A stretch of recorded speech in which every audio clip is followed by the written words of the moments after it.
नमस्कार मित्रों। सच्चाई का फल जरूर मिलता है। आइए इसे समझते हैं।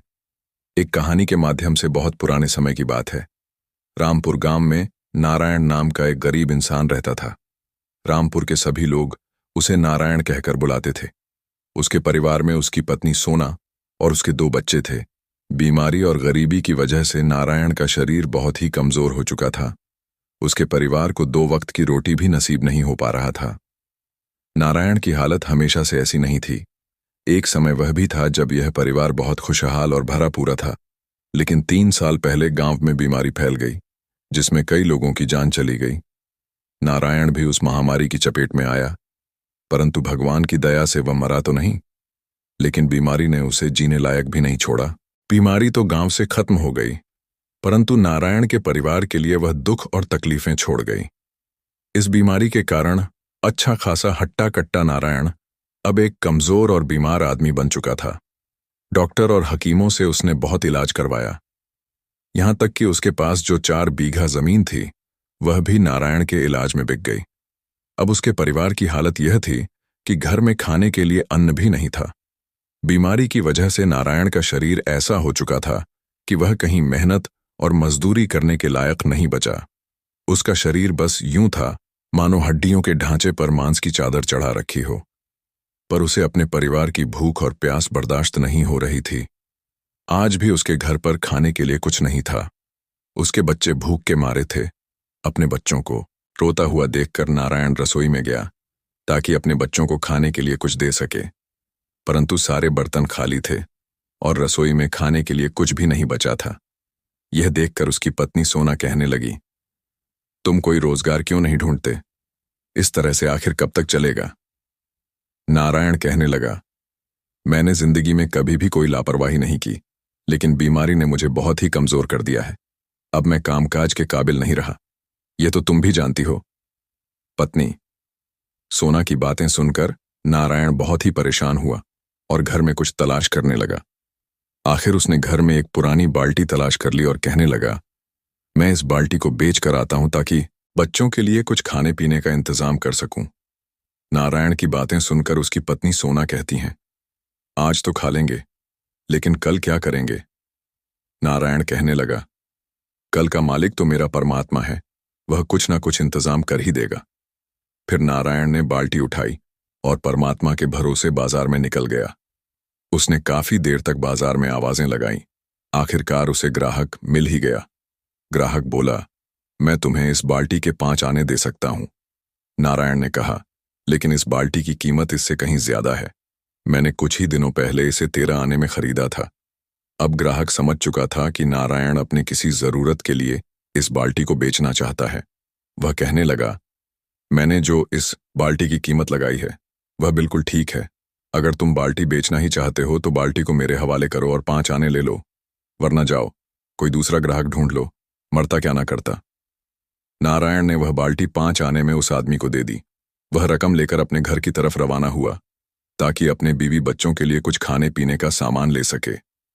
अचानक उसने रास्ते में 2 लोगों को देखा जो आपस में लड़ झगड़ रहे थे। नारायण आगे बढ़ा ताकि देख सके कि आखिर यह मामला क्या है। जब वह नजदीक पहुंचा तो उसने देखा कि एक जवान ने एक आदमी का गला पकड़ रखा है और उसे अपने साथ ले जाना चाहता है।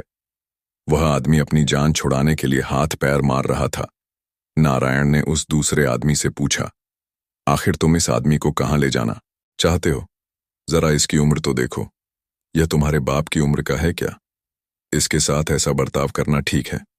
वह आदमी जो बहुत ही मजबूर था नारायण से कहने लगा, देखो भाई साहब, यह आदमी मुझे सिर्फ 5 आने के लिए थाना ले जाना चाहता है ताकि मुझे कैद खाने में डलवा सके। अब तुम ही बताओ, क्या परमात्मा यह चाहेगा कि मैं जो इतने सालों से इस नगर में इज्जत की जिंदगी बिता रहा हूं, सिर्फ 5 आने के लिए कैद खाने चला जाऊं? नारायण ने उस आदमी की बातें सुनी और सोचने लगा, क्या ऐसा भी हो सकता है कि कोई आदमी मुझसे भी ज्यादा जरूरतमंद हो? अगर यह आदमी कैद खाने चला गया तो इसकी बीवी और बच्चों का खर्च कौन उठाएगा? यह सोचकर नारायण ने अपनी जेब से 5 आने निकाले और उस आदमी को देते हुए कहा, यह लो आदमी, तुम्हारे 5 आने, तुम इस आदमी को छोड़ दो। पैसे लेकर वह दूसरा आदमी वहां से चला गया। वह बुजुर्ग आदमी भी अब संभल चुका था। वह नारायण के पैरों में पड़ गया और उसे दुआएं देने लगा। परमात्मा तुम्हारा भला करें और तुम्हें इसका 101 गुना देगा। उस बुजुर्ग आद की दुआएं सुनते सुनते नारायण भी अपने घर की तरफ वापस चल पड़ा। चलते चलते नारायण यह सोच रहा था कि अब मजबूर होकर मुझे खाली हाथ ही घर वापस लौटना पड़ेगा, लेकिन मन ही मन में उसने यह भी तय किया था कि गरीबी के बावजूद भी उसने एक नेकी का काम किया है। यही सोचते सोचते नारायण अपने घर पहुंच चुका था। जब उसकी पत्नी सोना ने देखा कि वह चुपचाप और सिर झुकाए खड़ा है, तो समझ गई कि यह हमारे खाने पीने का इंतजाम नहीं कर सका, बल्कि वह बाल्टी जो यह घर से लेकर गया था उससे भी हाथ धो बैठा है। वह पूछने लगी, क्या हुआ? तुम खाली हाथ क्यों आए हो? और उस बाल्टी का क्या हुआ? नारायण ने सारी बात अपनी पत्नी को बता दी। यह सुनकर उसकी पत्नी बोली, तुमने एक अच्छा काम किया है। एक बुजुर्ग आदमी को कैद खाने जाने से बचा लिया, पर तुम्हें मालूम होना चाहिए कि जो दिया घर की रोशनी के लिए होता है उसे मंदिर में ले जाकर नहीं जलाया जाता। अब तुम अपने बच्चों को क्या खिलाओगे? कैसे उनको धीरज दिलाओगे? पूरे नगर में से कौन आएगा जो तुम्हारे बच्चों का पेट पालेगा? वह कहने लगा, तुम ठीक कहती हो, मैं तुम्हारी बातों से बिल्कुल सहमत हूं। लेकिन वह बेचारा बुजुर्ग आदमी हमसे ज्यादा मुसीबत में था। पत्नी सोना कहने लगी, अब तुम्हारे रोने धोने से कुछ नहीं होगा। जो भी होना था वह हो चुका। इन सब बातों को छोड़ो और आइंदा के लिए ऐसी कोई गलती मत करना। नारायण जानता था कि उसकी पत्नी सोना की बातें कड़वी जरूर हैं, लेकिन सच है। वह सोचने लगा कि क्या करें और क्या ना करें। अचानक उसके दिल में एक ख्याल आया। वह अपनी जगह से उठकर दोबारा से घर के टूटे फूटे सामान को देखने लगा। वह कभी इधर देखता तो कभी उधर, लेकिन उसे कोई भी ऐसी चीज ना मिली जो वह बेच सके। इसीलिए वह परेशान होकर वापस अपनी जगह पर खड़ा हो गया। अचानक उसे एक पुराना साइकिल नजर आया जो बच्चों के लिए इस्तेमाल होता था। उसने अपनी पत्नी सोना से कहा, मैं इसी साइकिल की तलाश में था। तुम कहो हो तो मैं इस साइकिल को बेच आता हूं। पत्नी कहने लगी, बच्चे तो भूखे हैं, लेकिन तुम उनका यह पुराना साइकिल भी छीन लेना चाहते हो। नारायण कहने लगा, अच्छा हुआ कि तुमने खुद ही कह दिया कि बच्चे भूखे हैं। इसीलिए जरूरी बात यह है कि उनके खाने पीने का इंतजाम किया जाए। पुराने साइकिल के होने या ना होने से क्या फर्क पड़ जाएगा। उसकी पत्नी सोना ने जब यह देखा कि इस साइकिल की नारायण की नजरों में कोई कीमत नहीं है, तो आंसू बहाने लगी। ठीक है, ले जाओ इसे और बेच डालो, लेकिन याद रखना, इसे अच्छे दामों पर बेचना, ताकि कुछ दिनों तक तो हमारे बच्चों का पेट भर सके। नारायण के पास अब कहने को कोई बात नहीं थी, इसलिए उसने अपना सिर झुकाया, चुपचाप साइकिल को लेकर घर से बाहर निकल गया। वह चलता गया और फिर एक ऐसे बाजार में पहुंच गया जहां पर नई और पुरानी चीजों का व्यापार होता था। नारायण ने उस साइकिल को बेचने के लिए आवाजें लगाई, परंतु बहुत कम ही खरीदार उसकी तरफ आ रहे थे। उन्होंने उस साइकिल को उलट पलट कर देखा, उसमें कई तरह की कमियां निकाली और फिर आगे बढ़ गए। आखिरकार एक ऐसा खरीदार भी आ गया जिसे वह साइकिल पसंद आ गया था। उस आदमी ने साइकिल की कीमत पूछी तो नारायण कहने लगा, 12 आने। उस आदमी को शायद उस साइकिल की उतनी जरूरत नहीं थी, इसीलिए जब उसने 12 आने सुने तो कहने लगा, भला इस पुराने साइकिल के लिए वह कौन आदमी होगा जो 12 आने खर्च करेगा। यह कहकर वह खरीदार आगे बढ़ गया और फिर नारायण से दूर जाने लगा, लेकिन नारायण भागकर उसके पास गया। उसने उस आदमी का हाथ पकड़ा और कहने लगा, हुजूर, ऐसा जुल्म ना करें, मुझे पैसों की जरूरत है, इसलिए मैं इससे कम कीमत पर भी आपको यह साइकिल बेच दूंगा। आखिरकार उसने वह साइकिल 6 आने में बेच दिया और पैसे लेकर अपने घर की तरफ रवाना हो गया। वह रास्ते में सोचने लगा कि आखिर मैं अपने बच्चों के लिए ऐसा क्या खरीदूंगा कि पेट भी भर जाए और उनका दिल भी बहल जाए। इतने में उसे एक आदमी के रोने की आवाजें सुनाई दी। वह वहीं पर अपनी जगह पर खड़ा हो गया। उस औरत ने अपने जवान बेटे का हाथ पकड़ा हुआ था और उसे कह रही थी, मुझे किसी डॉक्टर के पास ले चलो। लेकिन वह नौजवान उस औरत से अपना पीछा छुड़ाना चाहता था और कह रहा था, मां मुझे जाने दे, मैं तेरे इलाज के लिए पैसा कहां से लेकर आऊं। नारायण ने जब उनका यह झगड़ा देखा तो आगे बढ़ा और उनसे झगड़े की वजह पूछने लगा। औरत कहने लगी, मैंने अपने इस बेटे को पालने के लिए दिन रात एक करके मेहनत की, पर आज मैं बीमार और लाचार हो चुकी हूं, तो यह मुझे किसी डॉक्टर के पास नहीं ले जाता। वह आदमी कहने लगा, मैं इस बात से सहमत हूं कि मेरी माँ ने बड़ी तकलीफों से मुझे पाल पास कर जवान किया, लेकिन मैं मजबूर हूं। मेरे पास इतनी रकम नहीं है कि मैं अपनी माँ को हकीम के पास ले जा सकूं। नारायण ने जब यह सुना तो वह कुछ परेशान सा हो गया। फिर उसने अपनी सारी रकम यानी 7 आने अपनी फटी पुरानी चादर से निकाले और उस लड़के को दे दिए। उस लड़के को नारायण के इस काम पर विश्वास ही नहीं हो रहा था। उसने चाहा कि वह नारायण के कदमों में गिर पड़े, लेकिन नारायण ने उसे ऐसा करने से रोक दिया और कहने लगा, मेरे भाई, तुम अपनी जरूरत पूरी करो और अपनी माँ का इलाज करवाओ। इसके बाद वह दोनों माँ बेटा वहां से चले गए और नारायण वापस तरह तरह के ख्यालों में खो गया। वह बेचारा बहुत ही हैरान और परेशान था, इधर उधर देख रहा था। कुछ देर के बाद वह अपने घर की तरफ चल पड़ा, लेकिन भूख और बीमारी की वजह से उससे चला भी नहीं जा रहा था। फिर भी वह अपने घर जाने को मजबूर था। गिरता पड़ता वह किसी तरह अपने घर पहुंचा। उसने दरवाजे पर दस्तक दी। उसकी पत्नी और बच्चे इसी इंतजार में थे, इसलिए उसकी पत्नी ने फौरन दरवाजा खोल दिया। उसकी पत्नी के चेहरे पर खुशी साफ झलक रही थी, लेकिन जब उसने अपने पति नारायण के चेहरे पर मायूसी देखी तो उसकी खुशी भी गायब हो गई। सोना कहने लगी, अरे ये तुमने क्या किया? तुम एक बार फिर से खाली हाथ वापस लौटे हो।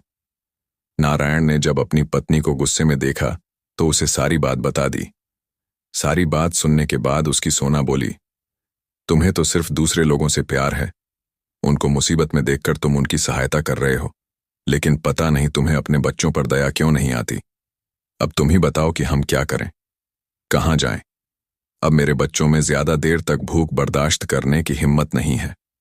अब तो लगता है कि भूख के मारे इनकी जान ही निकल जाएगी। नारायण में अब इतनी हिम्मत भी नहीं थी कि वह अपनी पत्नी सोना से नजरें मिला सके। कहने लगा, मेरा परमात्मा सब कुछ जानता है। अगर तुम भी उस औरत की फरियाद सुनती तो तुम भी वही करती जो मैंने किया है। लेकिन विश्वास रखो, भगवान कोई ना कोई रास्ता जरूर निकाल देगा। अगर इस बार मैं कोई चीज बेचने के लिए ले गया तो उसे बेचूंगा नहीं बल्कि गिरवी रखूंगा, ताकि कम से कम उस चीज से हमें हाथ ना धोने पड़े। सोना कहने लगी, क्या तुम्हारे घर में कोई ऐसी चीज बची भी है जिसे तुम गिरवी भी रख सको? नारायण अपने घर में इधर उधर देखने लगा और फिर बोला, वह सुराही कैसी रहेगी? वह सुराही तुम मुझे दे दो, ताकि इसके बदले में मैं कोई छोटी सुराही खरीद लूं और साथ ही कुछ खाने पीने का सामान भी लेकर आऊं। उसकी सोना, जो पहले से ही गुस्से में थी, कहने लगी, अब तो तुम इस सुराही से भी हाथ धो लो। यह सुराही ना तो तुमसे कोई खरीदेगा और ना ही इसे कोई गिरवी रखेगा। बल्कि ऐसा करो, या तो यह सुराही किसी को दान कर दो या फिर इसे तोड़ दो। मायूस नारायण आगे बढ़ा और उसने सुराही उठा ली। कहने लगा, देखो, मुझे इतना बेइज्जत मत करो। मैं यह सब कुछ अपने बच्चों के लिए ही तो कर रहा हूं। इसके बाद नारायण ने वह सुराही उठाई और बाजार की तरफ निकल गया। बाजार में पहुंचने पर वह सबसे पहले एक बनिए के पास गया और उससे कर्ज मांगने लगा। बनिया ने कहा, बेशक, मैं तुम्हें कर्ज दे तो दूंगा, परंतु कर्ज के बदले में तुम्हें कुछ सामान मेरे पास गिरवी रखना पड़ेगा। नारायण ने उसे वह सुराही दिखाते हुए कहा, इस समय तो मेरे पास इस सुराही के अलावा और कुछ भी नहीं है। बनिए ने उस सुराही को देखा और कहने लगा, आखिर यह पुरानी सी सुराही जिसका रंग भी उड़ा हुआ है, इसके बदले में तुम्हें कितने पैसे चाहिए? यह तो गिरवी रखने के काबिल बिल्कुल भी नहीं है, इसलिए तुम वापस जाओ और कोई ऐसा सामान लेकर आओ जो गिरवी रखने के लायक हो। इसके बाद नारायण उस बनिए की दुकान से बाहर निकल गया। उसने कई बाकी दुकानों पर भी उस सुराही को बेचने की कोशिश की, लेकिन उसकी बात नहीं बनी, क्योंकि वह सुराही बहुत ही पुरानी थी और कोई भी उस पुरानी सुराही के बदले उसे कर्ज देने के लिए तैयार ना हुआ। सूरज ढलने वाला था और अंधेरा छाने वाला था। नारायण मन ही मन अब उम्मीद छोड़ चुका था। मन ही मन वह सोचने लगा कि शायद मैंने अपनी पत्नी सोना से वादा करके गलती की। इस सुराही को कोई भी गिरवी नहीं रखेगा। अब मुझे इस सुराही को बेच ही देना चाहिए। उसने यह फैसला किया और वापस बाजार की तरफ पलटा। आवाजें लगाकर वह सुराही के लिए खरीदार ढूंढने लगा। अब उसकी सारी उम्मीदें इस सुराही पर ही टिकी थीं, ताकि वह इसे बेच सके। और अपनी पत्नी और बच्चों के लिए कम से कम एक वक्त का खाना तो ले ही सके। लेकिन उसकी बदकिस्मती कि उसे कोई भी खरीदार नहीं मिला। अब सूरज ढल चुका था और अंधेरा हो चुका था, इसीलिए वह बाजार में सिर्फ अकेला ही रह गया। इसके बाद वह एक मध्यम सी रोशनी में जाकर बैठ गया, जो एक मकान की खिड़की से आ रही थी। वह सोच रहा था कि इस हालत में वह कैसे अपने घर वापस जाए और अपनी पत्नी, सोना और बच्चों को क्या जवाब दे। अभी वह यह सब कुछ सोच ही रहा था कि तभी उसे एक मछली बेचने वाले की आवाज सुनाई दी। यह मछली बेचने वाला भी नारायण की तरह ही गरीब और परेशान था, इसलिए वह भी उसी जगह पर आकर बैठ गया जहां पर नारायण बैठा हुआ था। उस मछली बेचने वाले के पास एक काले रंग की मछली थी, जो उसने वहीं पर रख दी। जल्दी ही वह दोनों एक दूसरे से बातें करने लगे और अपने बारे में एक दूसरे को बताने लगे। मछली बेचने वाला कहने लगा, हम दोनों के हालात बिल्कुल एक जैसे हैं। क्यों ना हम ऐसा कोई काम करें जिससे तुम्हें इस सुराही से छुटकारा मिल जाए, और मुझे इस मछली से मेरे पास यह एक काले रंग की मछली बची हुई है। मैं तुमसे यह सुराही ले लेता हूं और तुम मुझसे यह मछली ले लो। यह मछली लेकर तुम अपने घर जाओ, ताकि आज की रात तो कम से कम तुम्हारी पत्नी और बच्चे अपना पेट भर सके। नारायण ने कुछ सोचा और फिर कहने लगा, हमारे पास इसके अलावा और कोई चारा भी तो नहीं है।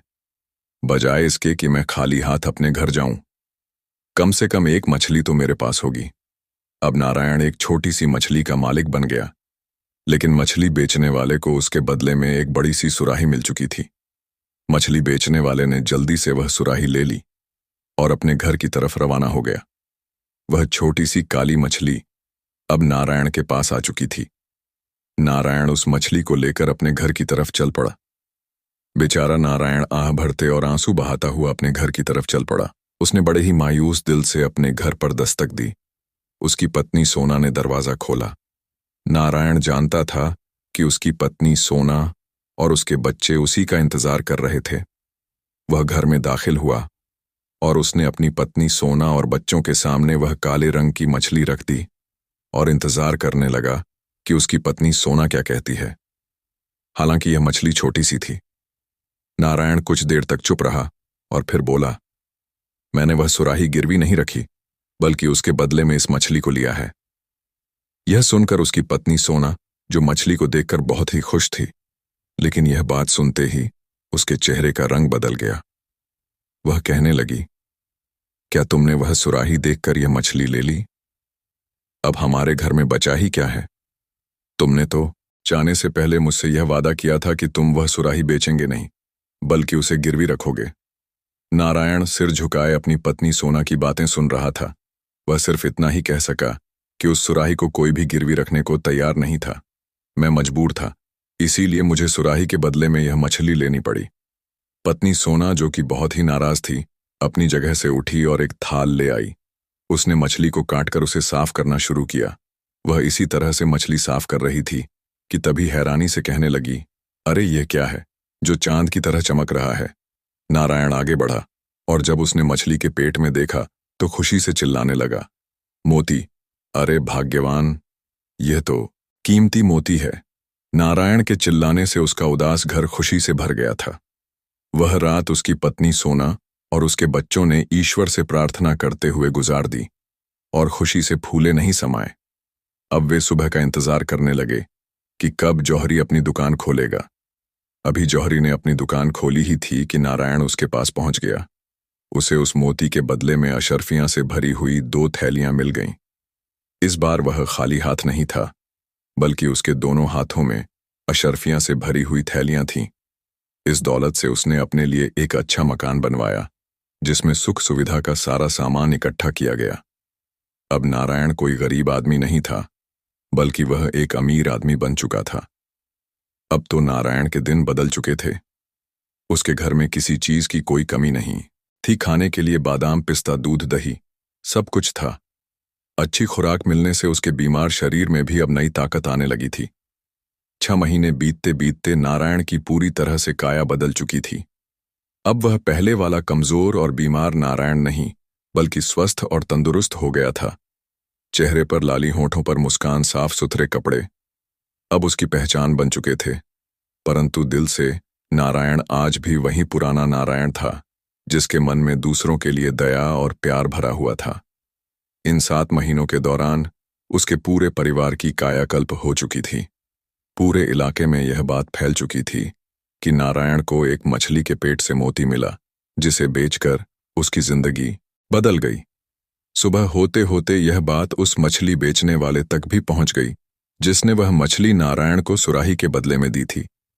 जब उसे इस बात का पता चला कि उसकी दी हुई मछली से नारायण अमीर आदमी बन गया है, तो उसने मन में विचार किया कि क्यों ना मैं नारायण के पास जाऊं और उस मछली के बदले में कुछ और रकम मांगूं, क्योंकि उसकी दी हुई मछली की वजह से आज नारायण एक बड़ा आदमी बन चुका था। यह सोचकर वह मछली बेचने वाला अगले दिन नारायण के घर में जा पहुंचा।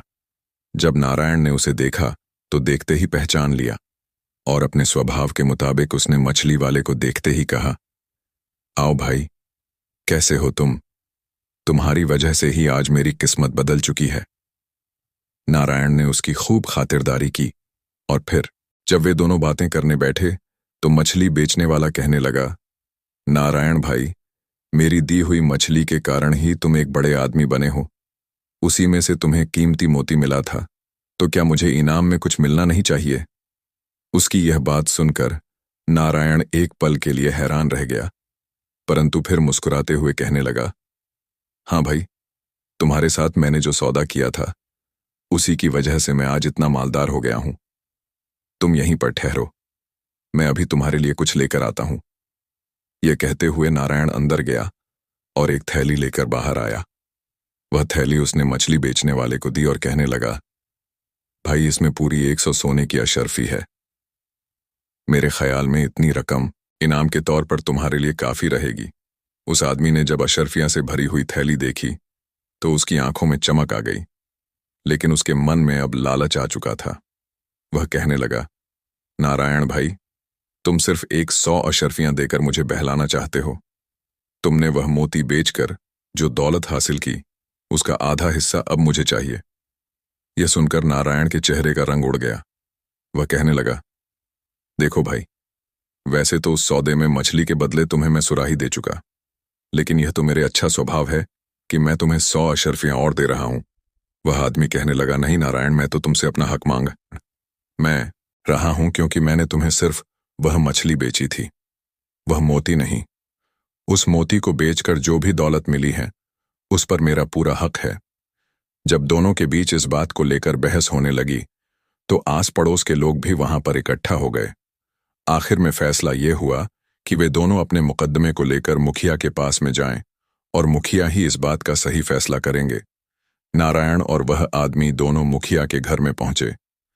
तब नारायण ने शुरू से आखिर तक मुखिया को सारी बात बताई कि किस तरह से वह बीमारी की वजह से कंगाल और कमजोर हो चुका था।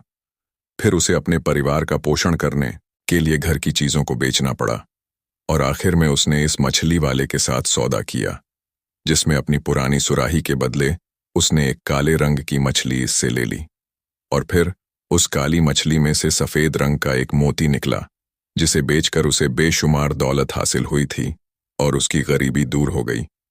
आज 6 महीने के बाद यह आदमी मुझसे उस मोती में हिस्सेदारी मांगने आया है। सारी बात सुनने के बाद मुखिया ने उस मछली बेचने वाले से पूछा, नारायण, जो भी बातें कह रहा है क्या वह सच है? तीथी उस आदमी ने कहा, जी हाँ, सारी बातें बिल्कुल सच हैं।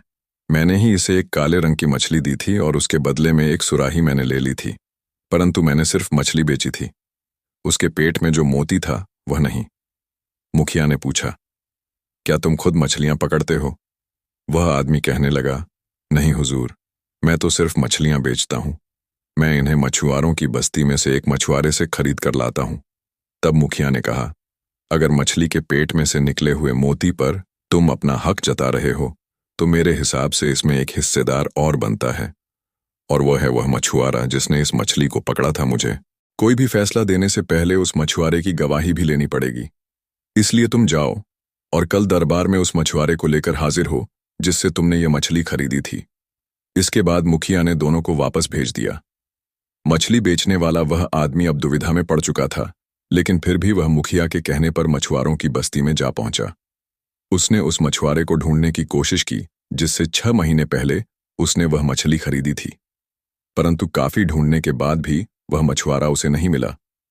अगले दिन वह फिर से वहीं जा पहुंचा और उसने कहा, जी हुजूर, मैंने काफी ढूंढने की कोशिश की परंतु मुझे वह मछुआरा कहीं पर नहीं मिला। मुखिया ने कहा, अगर यह बात है तो मुझे यह फैसला नारायण के पक्ष में ही सुनाना होगा। यह सुनकर वह आदमी कहने लगा, जी हुजूर, मुझे एक दिन का वक्त और दीजिए, मैं जैसे भी करके उस मछुआरे को ढूंढ कर लाऊंगा। उस दिन वह आदमी फिर से मछुआरों की बस्ती में गया और उस मछुआरे को ढूंढने लगा, परंतु उसे निराशा ही हाथ लगी। तब उसने सोचा कि अगर मैं किसी दूसरे मछुआरे को अपने साथ ले जाऊं और वह मुखिया के सामने यह झूठी गवाही दे दे और कह दे कि मैंने उससे ही मछली खरीदी है, तो बात बन सकती है। यह विचार आने के बाद उस आदमी ने एक मछुआरे को इस बात के लिए राजी कर लिया कि वह मुखिया के दरबार में यह गवाही देगा कि वह मछली उसने ही उस मछली बेचने वाले को बेची थी। आखिर अगले दिन जब वह वहां पहुंचा तो नारायण, वह मछली बेचने वाला और गवाही देने के लिए मछुआरा तीनों मुखिया के सामने हाजिर हुए। मुखिया ने उस मछुआरे से पूछा, क्यों भाई मछुआरे, 6 महीने पहले क्या तुमने ही वह सुनहरी मछली इस मछली बेचने वाले को बेची थी? वह मछुआरा कहने लगा, हुजूर, हाँ, मैंने ही वह सुनहरी मछली इस आदमी को बेची थी। यह सुनकर मुखिया कुछ पल के लिए चुप रहा और फिर उसने मछली बेचने वाले की तरफ देखा और बोला, असल बात तो यह है कि उस मछली के पेट में से जो कुछ भी निकला हो उस पर अब तुम्हारा कोई हक नहीं है, क्योंकि उस समय जो सौदा हुआ था उसके अनुसार तुम्हें मछली के बदले में सुराही दी जा चुकी है। मैं यह फैसला तुम्हें पहले दिन भी सुना सकता था, लेकिन मैं तो सिर्फ तुम दोनों की नीयत और ईमानदारी को परखना चाहता था। मेरे हिसाब से नारायण एक नेक दिल और ईमानदार आदमी है। उसकी नीयत में कोई खोट नहीं है, क्योंकि आज भी वह तुम्हें उस मछली के बदले में 1001 अशर्फियां देने को तैयार था। हालांकि इस बात की कोई जरूरत भी नहीं थी, परंतु तुम्हारी नीयत बेईमान और लालची है, क्योंकि तुमने अपनी झूठी बात को सच साबित करने के लिए मेरे सामने एक झूठा गवाह लाकर खड़ा कर दिया। तुमने इस मछुआरे को सब कुछ समझा दिया, मगर इसे मछली का रंग बताना भूल गए। जब मैंने इससे पूछा कि क्या तुमने सुनहरे रंग की मछली बेची है, तो इसके जवाब में इसने हाँ कहा, जबकि मछली का रंग काला था। अगर मछली के रंग के बारे में यह मछुआरा भूल गया होता तो साफ साफ कह सकता था कि इसे अब मछली के रंग के बारे में कुछ नहीं पता है, परंतु झूठ के पांव नहीं होते और इसने सुनहरे रंग की मछली होने पर हामी भर दी। इस बात से यह स्पष्ट है कि मछली के बारे में इसे कोई जानकारी नहीं है और ना ही इसने कोई मछली तुम्हें बेची। तुम इसे झूठी गवाही देने के लिए यहां लेकर आए हो। नियम के मुताबिक तो तुम्हें इसकी सजा मिलनी चाहिए और तुम पर जुर्माना होना चाहिए, लेकिन मैं इसका फैसला नारायण पर छोड़ता हूं। मुखिया का फैसला सुनकर मछली बेचने वाला आदमी थर थर कांपने लगा। उसे लगा कि अब नारायण उसके लिए बहुत ही सख्त सजा सुनाएगा। मुखिया ने कहा, कहो नारायण, तुम इस गुनहगार को क्या सजा देना चाहते हो? नारायण बोला, हुजूर, यह बात सच है कि इस आदमी ने झूठ और फरेब का सहारा लेकर मुझसे दौलत ठगना चाहता है, परंतु एक सच यह भी है कि इसकी दी हुई मछली के कारण ही मैं अमीर बना हूं। इसलिए मेरी गुजारिश है कि इसे छोड़ दिया जाए और मैं अपनी खुशी से इसे 101 सोने की अशर्फियां इनाम में देना चाहता हूं। यह सुनते ही मछली बेचने वाला वह आदमी नारायण के पैरों में गिर गया और कहने लगा, नारायण, लालच ने मुझे अंधा कर दिया था, परंतु तुमने मुझ जैसे लालची इंसान पर भी दया की। इसके लिए मैं सारी जिंदगी तुम्हारा एहसानमंद रहूंगा। नारायण ने उसे उठाया और कहा, भाई, तुम्हें अपनी गलती का पछतावा है, इससे अच्छी बात और क्या हो सकती है? यह कहते हुए नारायण ने उसे 101 अशर्फियां से भरी हुई एक थैली दे दी। वे दोनों बड़ी खुशी के साथ मुखिया के यहां से लौट आए। जब बाकी लोगों को इस बारे में पता चला तो वे सब भी नारायण की तारीफ करने लगे। अब पूरे इलाके में नारायण की इज्जत और भी बढ़ गई थी। भाइयों, उम्मीद करते हैं कि यह कहानी आप सभी को जरूर अच्छी लगी होगी। कमेंट करके जरूर बताएं। अगर कहानी अच्छी लगी हो तो लाइक शेयर जरूर करें और चैनल को अभी तक आपने सब्सक्राइब नहीं किया है तो चैनल को सब्सक्राइब भी कर लें, जिससे आप लोगों का प्यार और सपोर्ट हमें मिलता रहे। तो चलिए मिलते हैं अगली वीडियो में एक नई कहानी, एक नए मैसेज के साथ। तब तक के लिए अपना ख्याल रखिए।